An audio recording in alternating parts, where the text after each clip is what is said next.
Maringo na majifuno kwa Ahmed Ally bwana yamezidi kuwa pambe ama yamezidi kuwa ya moto wakati huu, na hii yote bwana ni kwa sababu tu ya mwenendo wa wapinzani wake ambao ni Young African bwana, ama unaweza ukawaita utoporo kama anavyowaita yeye. Sasa haya yote bwana yanatokana tu na ubovu ama na mapungufu ambayo sasa hivi Yanga wanapitia. Sasa nikukumbushe tu kwamba kwa Yanga sasa hivi ama katika msimu huu amefanikiwa kumfunga Simba mechi moja tu, ambayo mechi yenyewe ilikuwa ni ya ngao ya hisani, na ngao yenyewe bwana ilikuwa mwaka jana.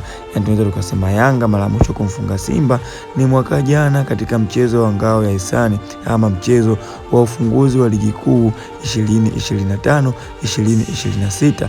Sasa baada ya hapo bwana Yanga akubahatika kumfunga Simba mpaka leo hii tunavyozungumza. Na kama tunakuwa na kumbukumbu vizuri bwana, utakumbuka kwamba kwa Simba na Yanga baada ya mchezo wa ngao ya hisani ule wamekutana tena mara tatu, mwaka jana na mwaka huu mara mbili. Mwaka jana mara moja na mwaka huu mara mbili.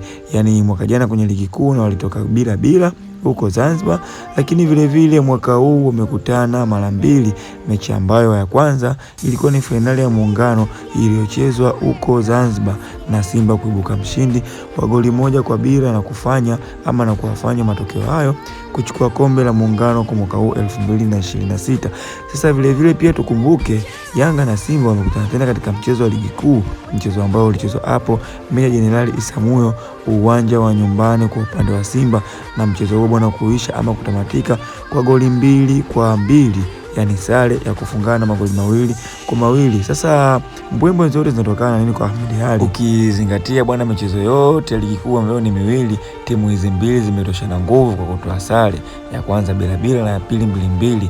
Lakini tukijiuliza ama tukifikiria mara 2-2 bwana, tunakuja kukumbuka kwamba kwa Simba mara nyingi alikuwa ni kibonde wa Yanga, yani mara 6 mfululizo Simba alifungwa na Yanga. Sasa iko kitu bwana ndicho ambacho Ahmed Ally anajivunia this time. Tunakumbuka tangu awe msemaji wa Simba bwana hajawahi kupata raha ya kubeba kombe wala raha ya kumfunga mtani wake wa jadi ambaye ni Yanga.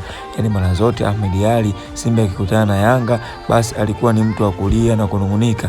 Sasa bwana this time bwana Ahmed Ally amepata pa kusemea, na pa kusemea kwake bwana ni kwa sababu tu kuweza kuwafunga Yanga msimu huu katika Muungano, vile vile kutoa nao sare, kwa maana wao Simba inaonyesha wamepiga hatua kwa sasa, na ndio maana wamefikia stage ya kutoshana nguvu na Yanga katika ligi kuu, na vile vile kuwapokonya ama kuwapola kombe mdomoni mwao. Sasa hiko kitu bwana Ahmed Ally kinamfanya ajivunie na anatamba sana sasa hivi. Lakini pia yote kwa yote bwana, kuna jambo kubwa sana ambalo Ahmed Ally bwana linamfanya sasa hivi awe ni mtu wa kujivunia, na jambo lenyewe bwana ni goli la Clatous Chota Chama alilowafunga Yanga. Of course ni goli zuri na goli ambalo linashangaza. Hakuna mtu ambaye hawezi kulizungumzia goli hilo wakati wote. Yani hilo goli kila ukiliangalia unashindwa kupata majibu na unawaza Chama alifikiria kitu gani pale mpaka kaamua kufanya vile. Kwa hiyo ni goli ambalo kiukweli Ahmed Ally mwenyewe linamkosha na analipigia debe kila uitwayo leo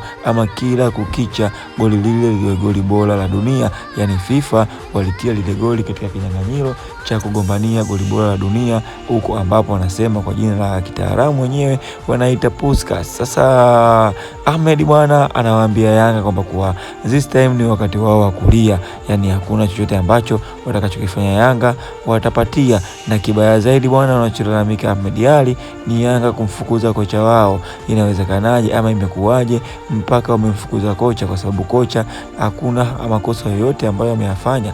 Kocha alikuwa anaongoza ligi na kocha mwenendo wake ulikuwa ni mzuri, lakini imekuwaje bwana Pedro leo hii wamemfukuza without no reason? Sasa Ahmed Ally bwana ameongea na kuwaambia kwamba kwa nyinyi ni mamunda ambao hamna akili. Laiti kama wangekuwa na akili basi wasingefukuza kocha.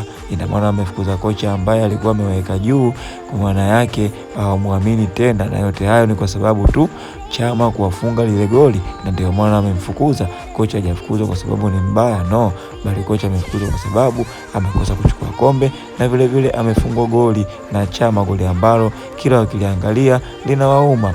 So nikukumbushe tu bwana, hii ni Bongo Side. Kama hujajiunga na familia hii basi jiunge kwa kubonyeza neno subscribe hapo, share, comment na like. Vile vile usisahau kubonyeza alama ya kengele ili usipitwe na habari zetu. See you till next time.